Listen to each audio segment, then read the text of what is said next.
going on, BookTube? This is the Books and Beer tag, and it's original by Kathy. And Kathy, I'm not even going to try to pronounce your last name. But I was tagged by Stephanie over at LattesAndMockingjays. Thank you, Stephanie.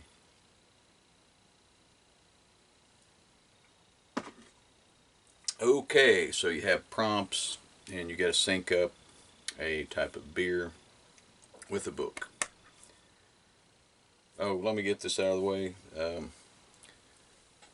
This is not spouse abuse. I do a bit of charity work, and I was helping a couple guys fix their mom's house, and there was a mishap with a sledgehammer. An 8-pound sledge swung by a 200-pound man, and it caught me right in the bicep.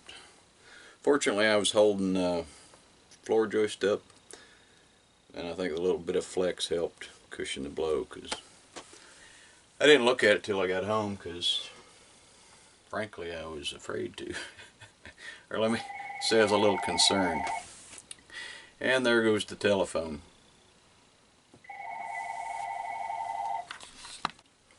Alright, my wife got the phone. Anyway, like I said, the guy felt really bad about it, so I told him I was okay. But it was sore by the time I crawled out from under the house. And like I said, you're working in, you know, less than a meter crawl space, and people get tired. And like I said, I was holding this joist up, and he was hammering it in to set on the seal so there would be support from this seal to the center beam of the house. But anyway, yeah, I figured I'd explain that in case you've seen a little discoloration there. Okay, on to the tag. Here are the prompts. Lager. Widely consumed but not necessarily tasty. A book that is popular but not particularly interesting. Twilight. I'm going to go with Twilight. India Pale Ale. Prepared for a long voyage. A book that took you on a very long trip. Swan Song by Robert Cameron. It's one of those post-apocalyptic books. And it's quite a journey of different characters, and it's 956 pages long, so pretty good journey there. Stout, Dark and Strong. A dark book that left you with wobbly legs. Well, the first time I read it, it'd be Salem's Lot by Stephen King. So just a little bit disturbing. But Bitter. A pale ale with angst.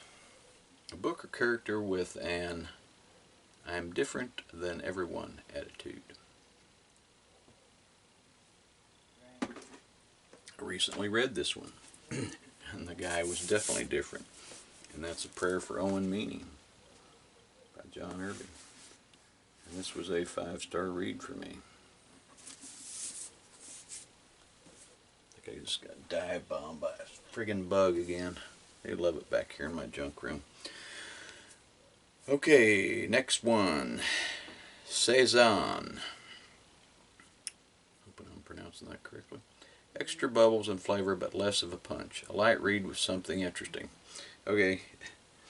Let's see. What's the word I'm looking for?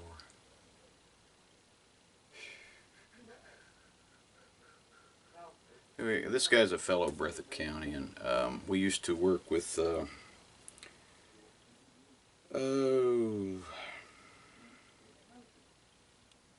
kids that were on the academic club or in the academic club, and we would ask the questions and yada yada yada. Anyway, that's how I got to meet Alonzo Fugit, and he came out with this book here, Dark and Bloody Ground, and I bought a copy. So you know, it is a light read, but there's some pretty wild stuff in here. By the way, this guy is an elementary school teacher, so there's nothing too bad in here. Ale, Warm Fermentation Without Bitter Hops. A comfortable favorite book. It's comfortable for me. Harlan Ellison's I Have No Mouth and I Must Scream. Might not be comfortable for other folks.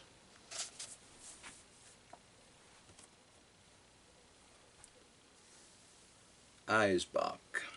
Beer so strong it removes whatever freezes. A book with a society that is extremely cutthroat. Well, you can't go wrong with the Norsemen and Michael Crichton's Eaters of the Dead, where this dude teams up with a bunch of Vikings and they try to find out what's going on.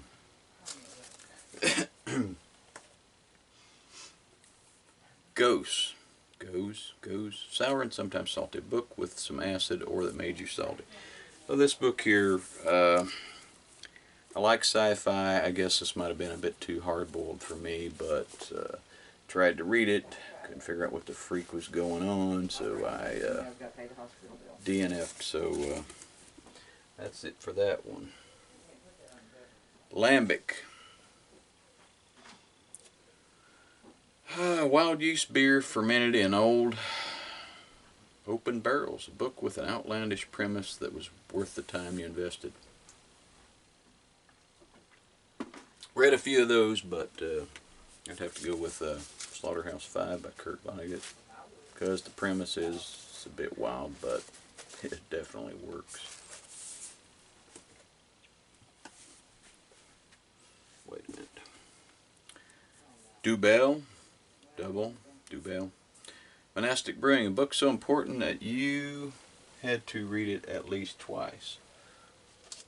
I'm going to use the copy that Chuck gave me, and that's Midworld. I have read this book, best guess, half a dozen times. I'm not quite sure.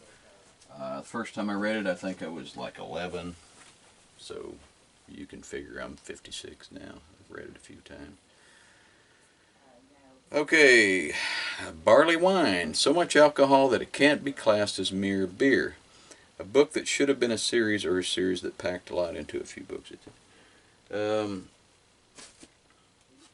I think Slob by Rex Miller.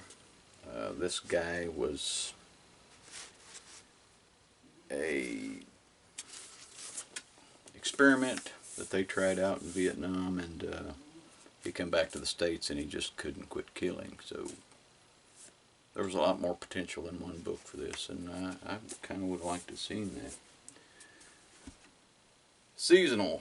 Beer with a limited brew window. A book or genre that you can only read when you are in the perfect mood for it. It'd be romance. And here's another good book that I read this year, Broken Clocks.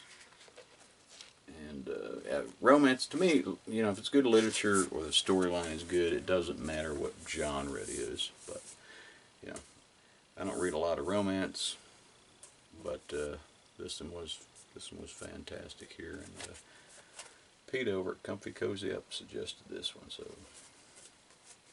thank you, Pete. Alright, that's it for the tag. I think Stephanie tagged me like a couple months ago. Might have been back in August. So I don't know who has done this and who has not done it. Feel free to give it a whirl if you haven't. It's kind of fun. Took me a little while to round up my book. So thank you again, Stephanie, for the tag. I appreciate that. And thanks to all my BookTube friends for watching.